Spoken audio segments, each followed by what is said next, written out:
15 अगस्त 2021 को जब तालिबान ने अफगानिस्तान पर कब्जा किया था तो भारतीय अधिकारियों को काबुल का दूतावास बंद कर दिल्ली वापस बुला लिया गया था। उस वक्त माना गया कि काबुल और दिल्ली के बीच अब कभी न भरने वाली दरार आ गई है।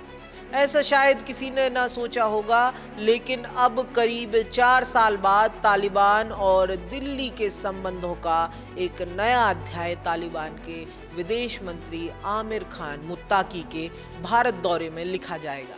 संयुक्त राष्ट्र सुरक्षा परिषद के प्रतिबंधों के चलते तालिबान के नेताओं को किसी भी विदेश यात्रा के लिए यूएन की रजामंदी लेनी होती है।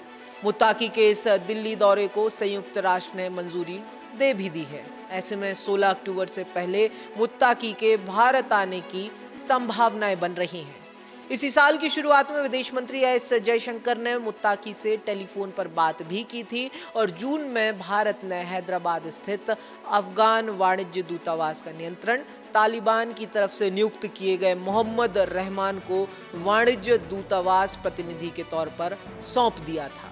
इसके अलावा तालिबान और भारतीय अधिकारियों के बीच अभी तक दुबई और काबुल में मुलाकातें भी होती रही हैं और ये पहली बार होगा जब तालिबान के शीर्ष नेतृत्व का कोई नेता भारत आ रहा हो। इसलिए आमिर खान मुत्ताकी का दिल्ली दौरा सिर्फ प्रतीकात्मक नहीं है। अफगानिस्तान में आने वाली हर आपदा के समय भारत प्रतिक्रिया देने वाला पहला देश रहा है। हालिया भूकंप के समय भी भारत ने तत्काल राहत सहायता भेजी थी और ये एक बड़ी वजह है जिसने तालिबान को भारत के साथ रिश्ता मजबूत करने को मजबूर किया है।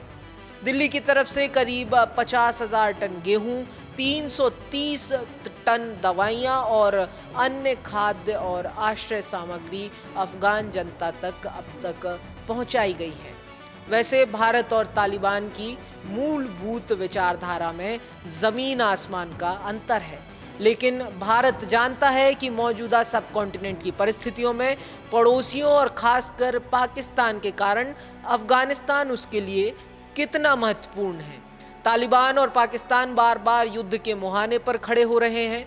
तालिबान और पाकिस्तान के बीच का रिश्ता चीन की मध्यस्थता के बावजूद भी अपने सबसे निचले स्तर पर इस समय है और भारत पाक संबंधों की कहानी तो किसी से छुपी नहीं है। इस पर करेले पर नीम चढ़ा है कि मौजूदा हालातों में पाकिस्तान और अमेरिका के बीच आई नई गर्मजोशी।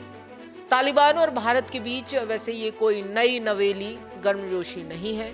पहलगाम हमले के समय न सिर्फ तालिबान ने आलोचना की थी बल्कि भारत के जवाब देने के अधिकार का भी समर्थन किया था। भारत ने अफगानिस्तान में 2000 के दशक में संसद भवन, सड़कें, बांध और स्कूल बनाने जैसे विकास कार्यों में योगदान भी दिया है। साथ ही चाबहार पोर्ट के माध्यम से पाकिस्तान के बंदरगाह कनेक्शन को बाईपास कर अफगानिस्तान को समुद्री मार्ग उपलब्ध कराना भी रणनीतिक रूप से महत्वपूर्ण रहा है।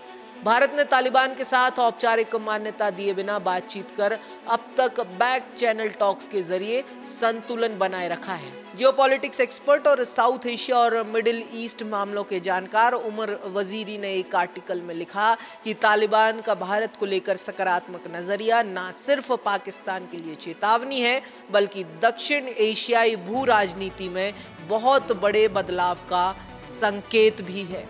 वहीं दूसरी तरफ भारत ने अमेरिकी टैरिफ और ट्रंप के प्रो पाकिस्तान नैरेटिव के बीच अपनी पुरानी नेबरहुड फर्स्ट की पॉलिसी पर आक्रामकता से काम तेज किया है, जिसके तहत पहले चीन और अब अफगानिस्तान के साथ संबंधों पर भारत ने जोर देकर काम शुरू किया है।